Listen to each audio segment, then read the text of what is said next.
Okay, hello everyone. It's 9:18 p.m. Wednesday, July 9th. Today, I have gotten my internet back, so I don't have to run into the problem that I did yesterday. But it is kind of late, so probably won't be doing that many coding problems. I'll do a 40-minute timer, but beyond that, it's most likely I might maybe end it early, maybe 30 minutes. We'll see. We're going to continue on with two-dimensional dynamic programming. Today we're going to do target sum. So I'm given an integer array called nums and an integer target. I want to build an expression out of nums by adding one of the symbols plus and minus before each integer in nums and concatenate all the integers. For example, if nums equals 2, 1, you can add before 2 minus before 1. You can calc them to build the expression 2 minus 1. Return the numbers of different expressions that you can build, which evaluates to target. Okay. So, interesting.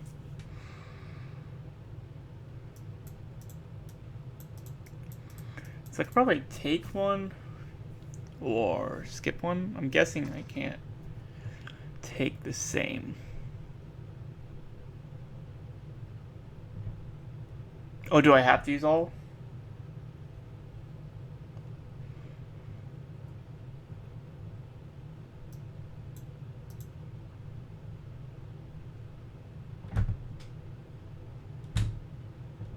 Okay, so I have to use all. Okay, well, that makes it easier-ish. This is 2D DP, so DP, so I'm imagining it's going to be a 2D array.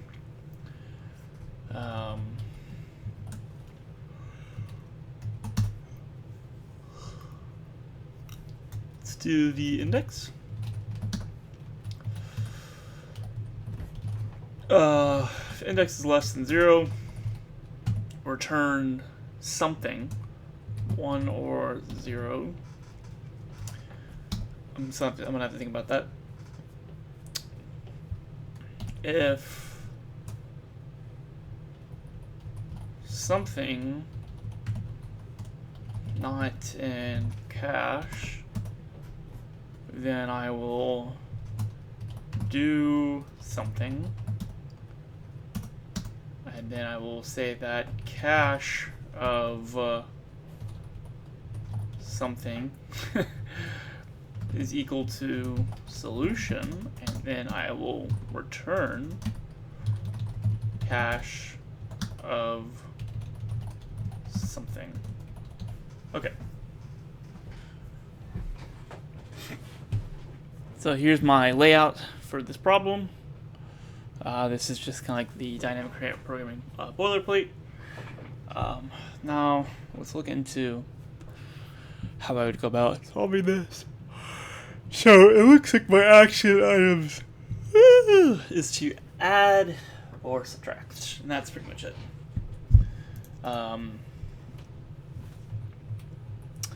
So if index is less than 0, we're good. Then basically I need to check if we have reached target. So I'll probably put something like value here. So I'll say if value is equal to target, then return 1. That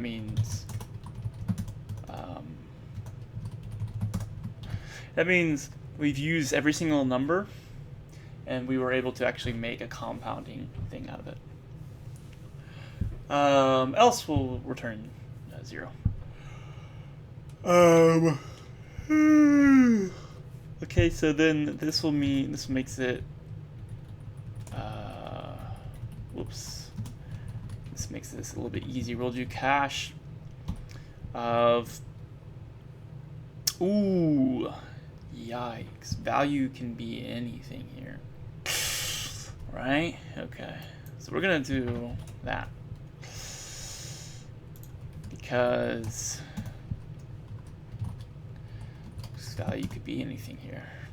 That's gonna make things a little bit interesting. We'll see. We will see.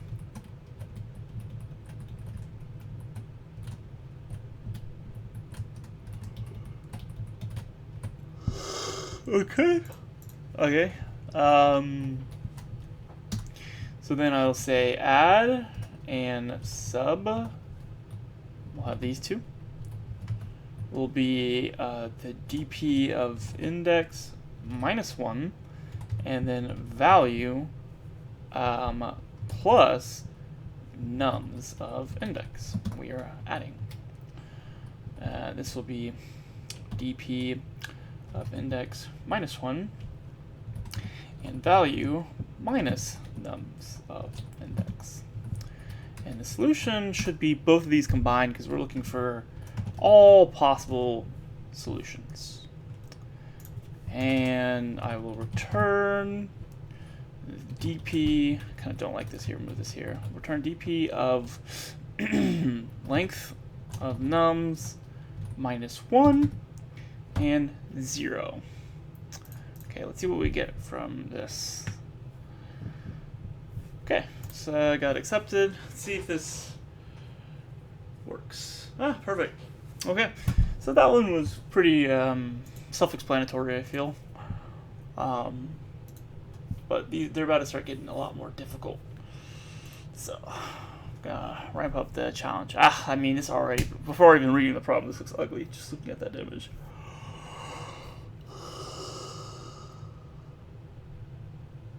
Okay. Given a string S1, S2, and S3, find whether S3 is formed by an interleaving of S1 and S2. An interleaving strings S and T is a configuration where S and T are divided into N and M substrings respectively, such that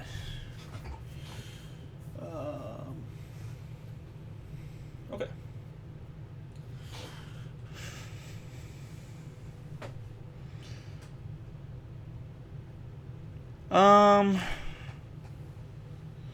Do I have to use all characters in order? Because if I do, this is not a DP problem.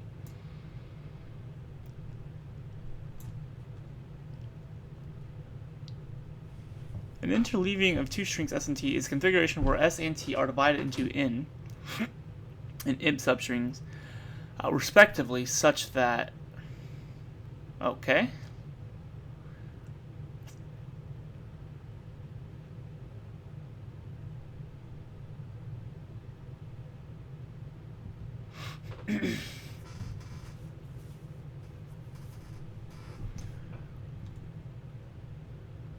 I mean, I'm not gonna lie, still this doesn't really seem much like DP. Maybe I'm missing the point here?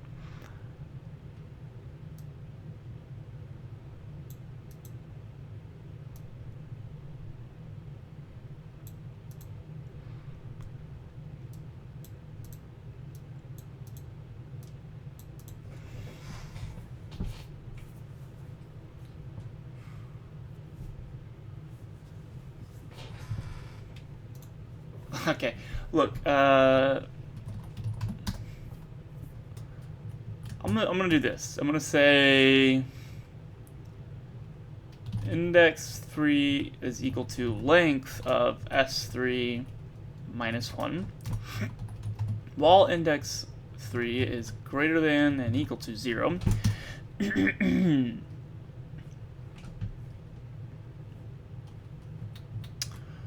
Index 2 is equal to length of S2 minus 1. And then you kind of get the gist for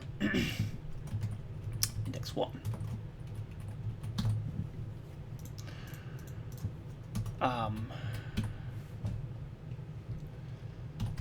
If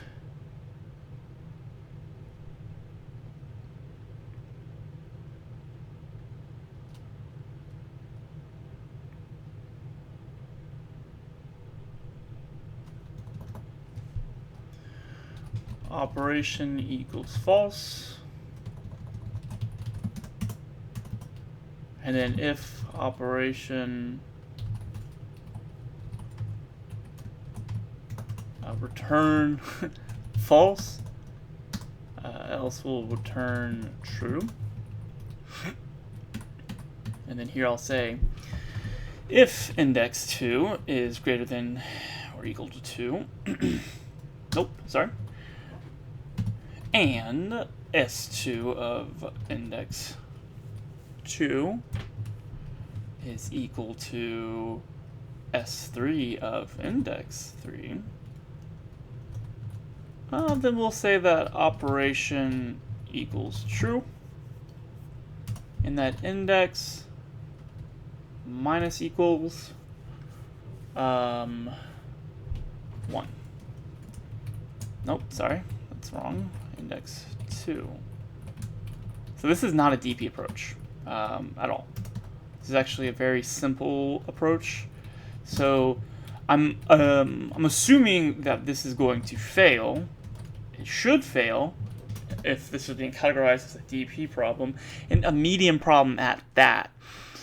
Medium problems are not supposed to be easy. And this would be ridiculously easy if the way I'm writing it is true. Now, I don't think it's true. So why am I writing it? Because I'm confused as what the problem is particularly asking. So we will see.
Okay.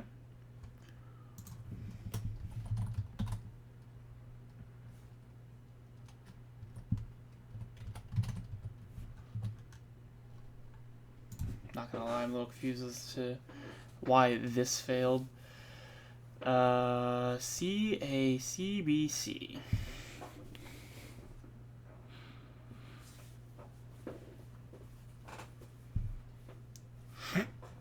Is there like a multiple different combinations that I'm missing?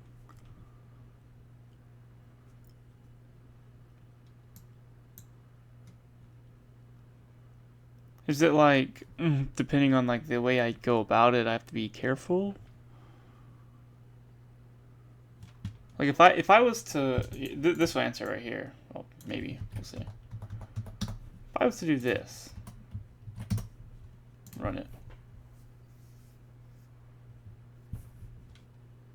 Okay, I mean, they got the same distance, so no, not really.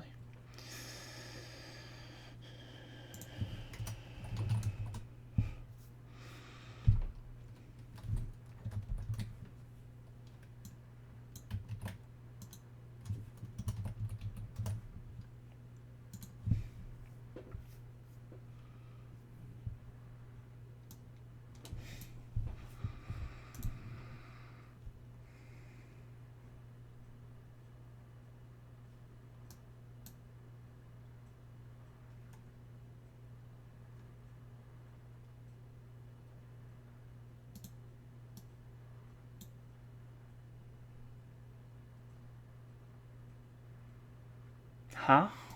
What is this? Oh shit.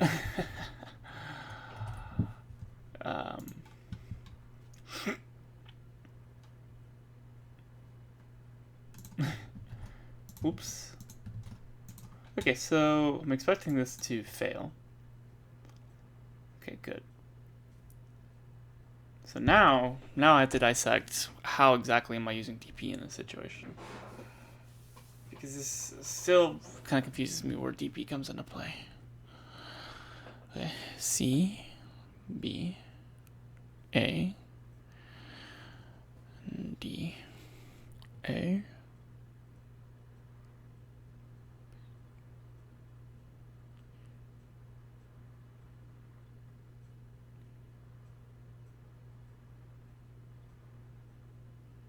Aha! Okay, perfect. I see. So that's kind of what I thought. It's basically we're using it in an incorrect order.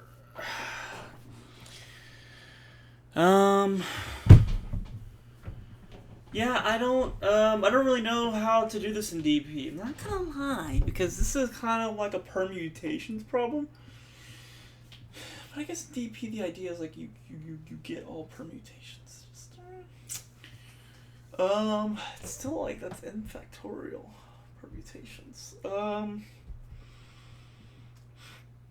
What kind of like annoys me is like that they should have put this as like the first two problems, because imagine like you're a regular passerby and you're doing this problem, and your first instinct is to do this approach, which is the approach that pretty much is laid out for you in plain English, and then you find out actually no, that's wrong, because they didn't really explain it well enough. But that's just LeetCode and silly interview logic. They really just kind of want you to fail. or my apologies. They just want to test you, per se. It's just like, at a certain point, the test just kind of feel silly.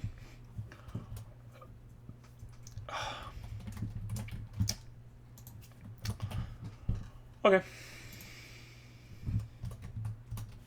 I'm going to do 2D cache. I'm trying to think of what my 2D is going to be. We have index and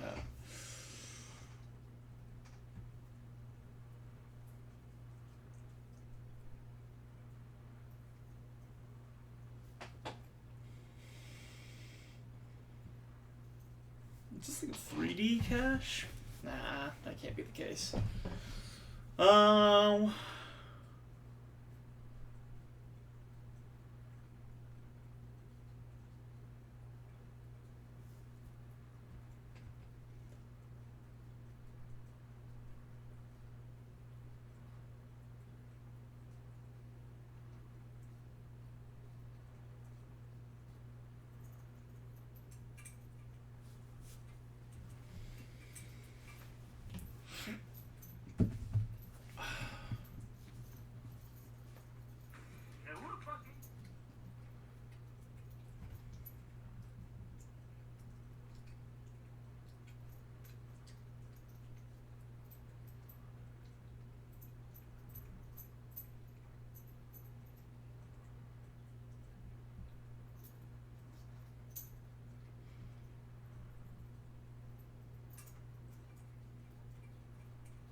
Alright, sorry. Took a little step away. Yeah, I don't know what I would do for my second nor third dimension. Or sorry, second dimension. Because I'm thinking it's going to be, at the moment, I'm thinking it's like 3 dimensions, right? I mean, this can't be right, though. That can't be right.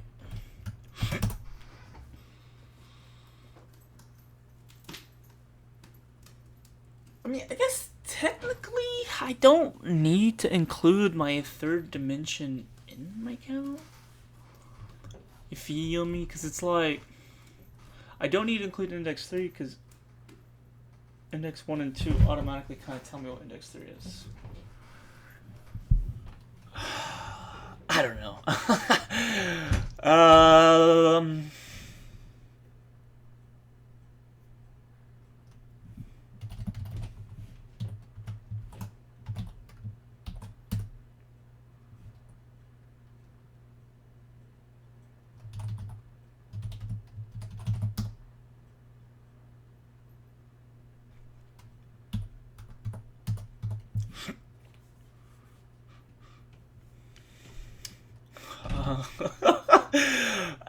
don't know. We'll do this. Index 1, index 2, not in cache. I don't know if this is right. Cache of index 1 and index 2 is going to equal my solution. And then we're going to return cache of index 1 and index 2. Okay. Now it's time to start doing some calculations. I'm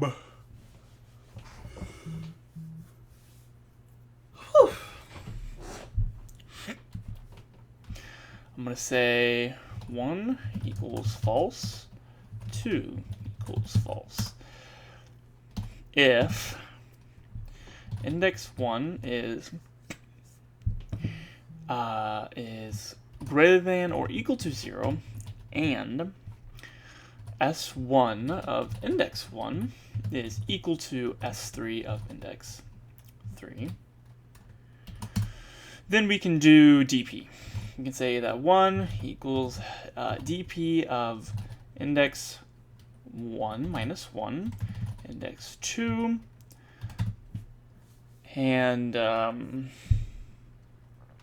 index 3 minus 1. And then I can do this for this one. Just replace all these 1s with 2s. And then move the minus 1 over here. Turn this into 2. And then we'll say 1 or 2. Okay, and then let's return DP of length of S1 minus 1. And, whoops. S3. S2. Let's see what we get from this. Oh, shoot. This works. Alright, well, let's see if this works for overall. No! What the hell? Oh, man, damn you. Oh, yeah. Whoops. That makes sense. If index 1 is less than 0 and index 2 is less than 0, then we return true. Whoops. Sorry about that. We return true. Else, we return false. Let's try that again. Perfect. That worked. Awesome. Alright, I am... crap. 12 more minutes. I just want to give up. It's like 9:45. Hard? Yeah, you You're joking.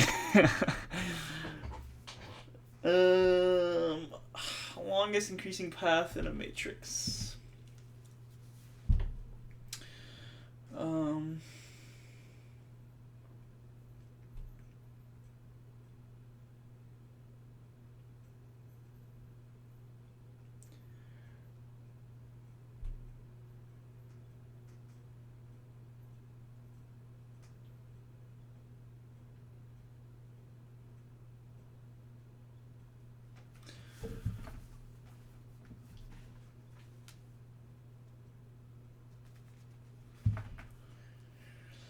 Okay.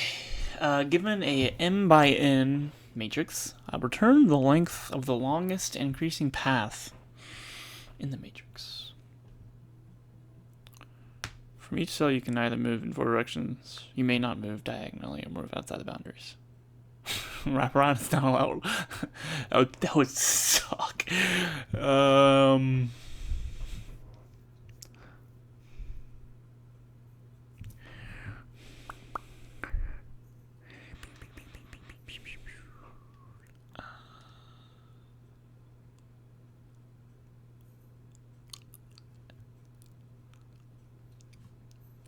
Oh, I was about to say, like, I was a little confused. I thought it was like return the size of like all the things combined. But no, it's the length. So it's interesting.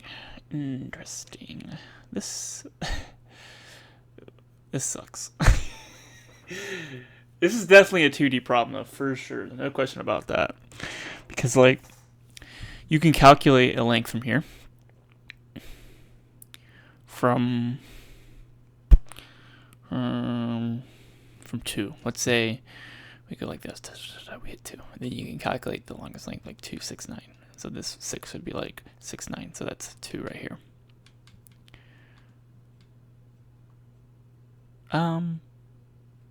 Actually, ignore that comment because I don't know what I'm yapping about.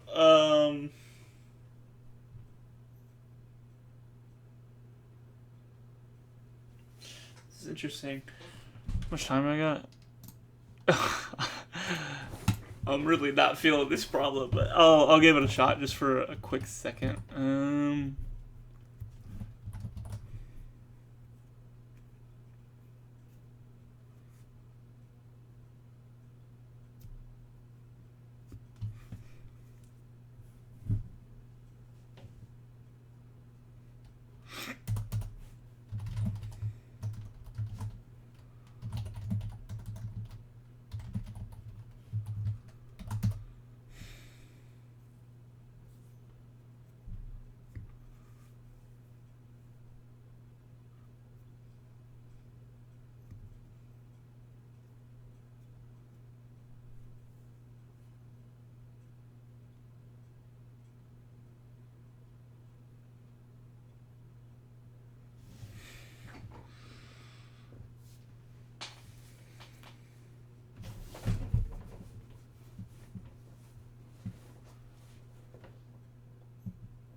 If rho is less than 0 or rho is greater than or equal to the length of matrix, or column is less than 0. I hate doing these out of bounds stuff. It just feels so stupid. Matrix of 0, we're going to return 1. Because we can count it as singular. No matter what, it should be 1.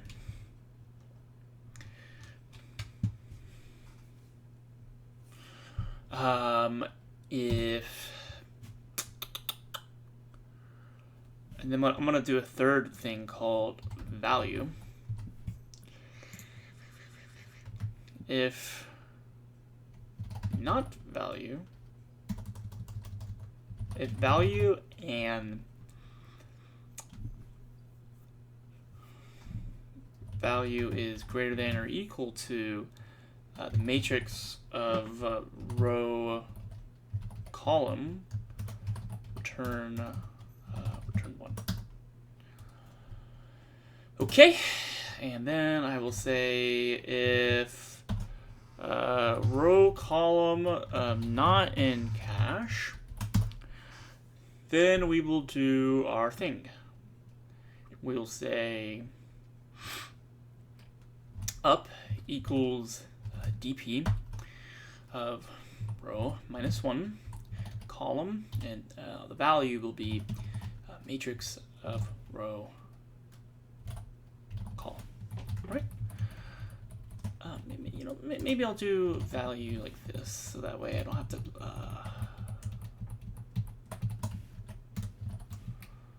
That way I don't have to copy and paste a lot.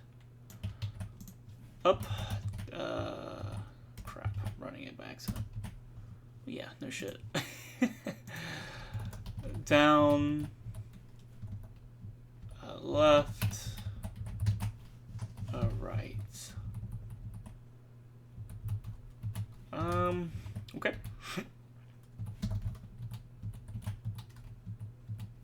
-1, +1. Oh, my arms are tired. Okay, and then I will just say that cache of row column equals max of up, down, left, right. Ooh, actually, I apologize. We're actually going to do 0 here, because we'll do this +1. Yeah, that will be much cleaner than doing a 1. And then we're going to return this. Ooh, my arm's getting really tired now. Blah, blah, blah.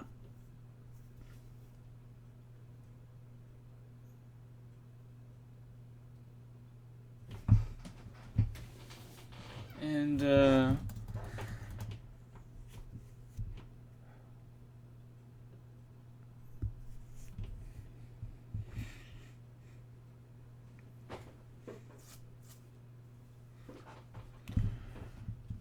then I'm going to basically go say for row and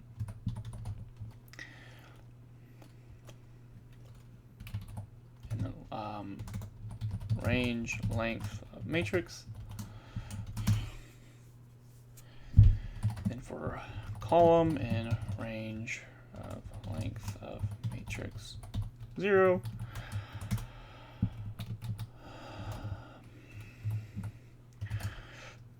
dp row column none. And then I'm going to do return max value, and I'm going to say max value here is equal to 0. We're going to say non-local max value. And here I'm going to say that max value equals the max of max value, and I'm gonna get this from the cache. Oops. Okay. All right. See if I get any kind of results, any sort of decent results from this. Veil. That was kind of slow on run, so that's interesting. Huh. I don't think that's gonna be, yeah. Maximum recursion depth on this?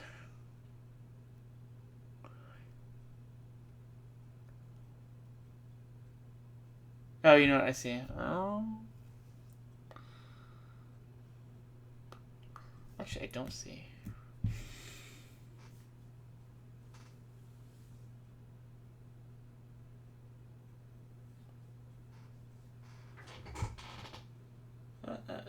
I don't know what to do about that. Maybe make a visitor ring?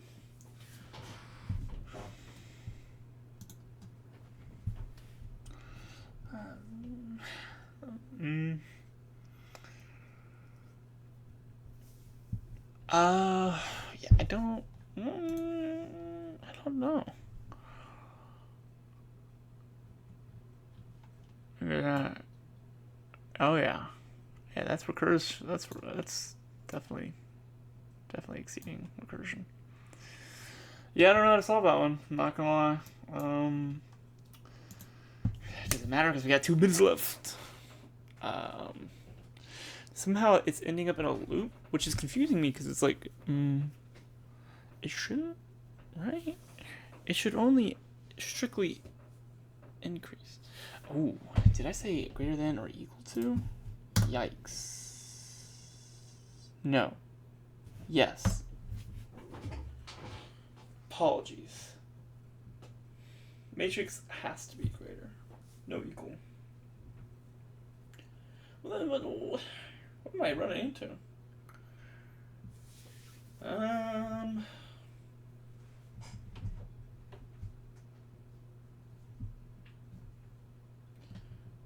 Stack overflowing right now, that's for sure.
Okay.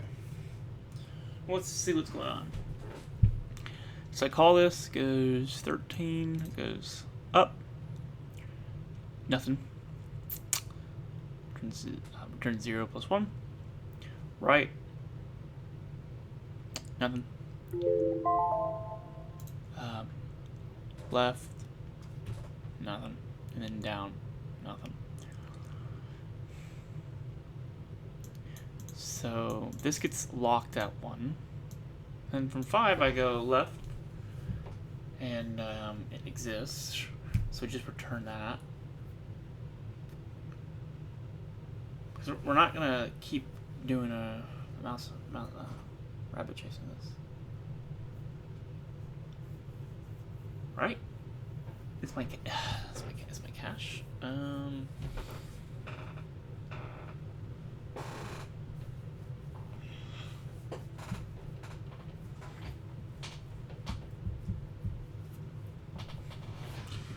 gonna have this thing called index here.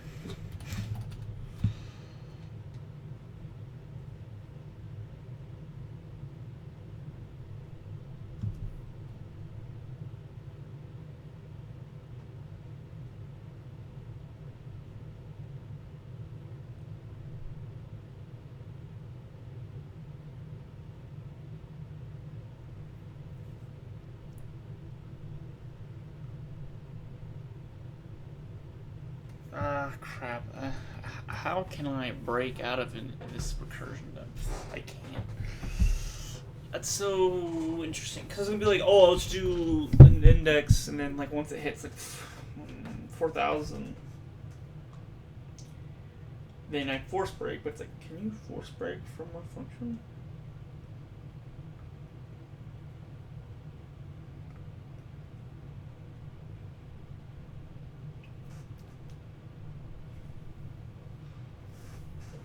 There's so many function calls happening. Anyways, let's see, 5. Okay, 1, it's 2. Up, 0, 1. Right. And then from right we go left. Can't do that. Right, Can't do that. Up, can't do that. Down, can't do that. Okay, then go down.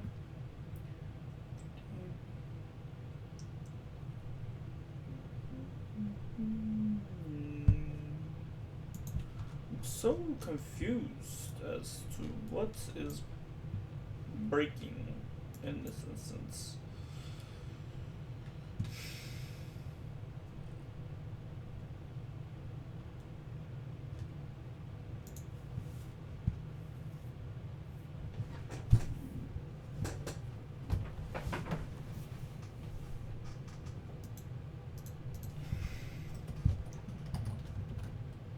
Can I do something like this? This is gonna be...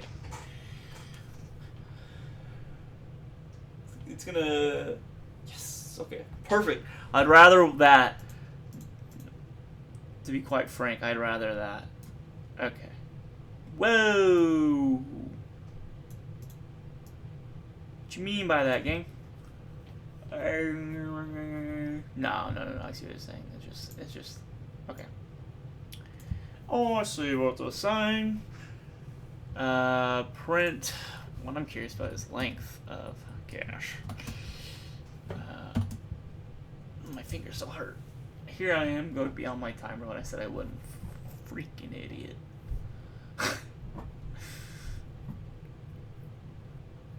Runtime error. Oh, okay. That's because length of cache is not the same as cache. I see. Okay. If the cache is greater than 6, then we will print. Okay. Let's see it. Let's see this in action. Perfect. Okay.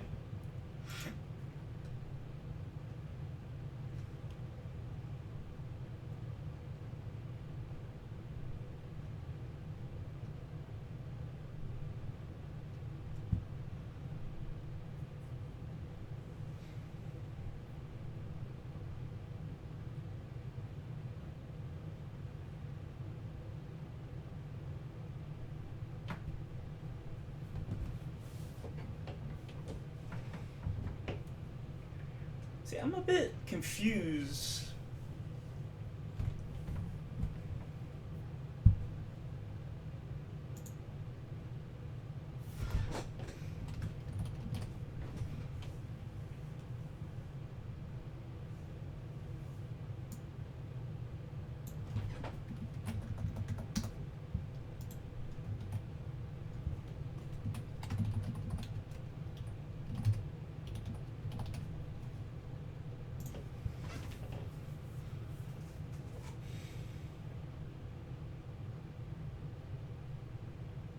Okay, perfect.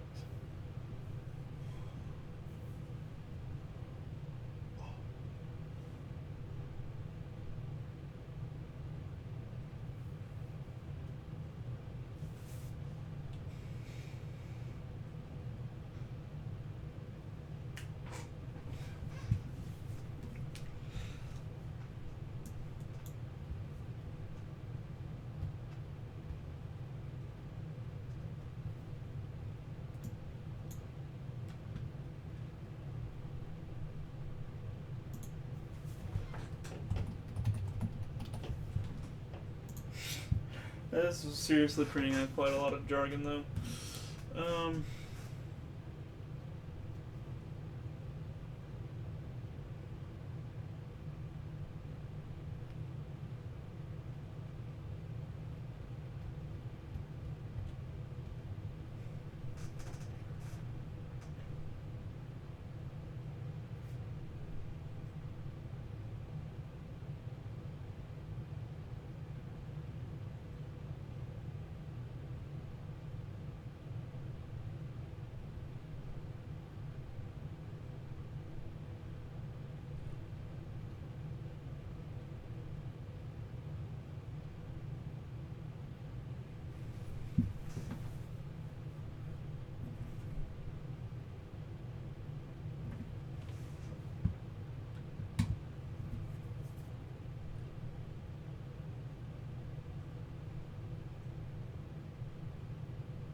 Um.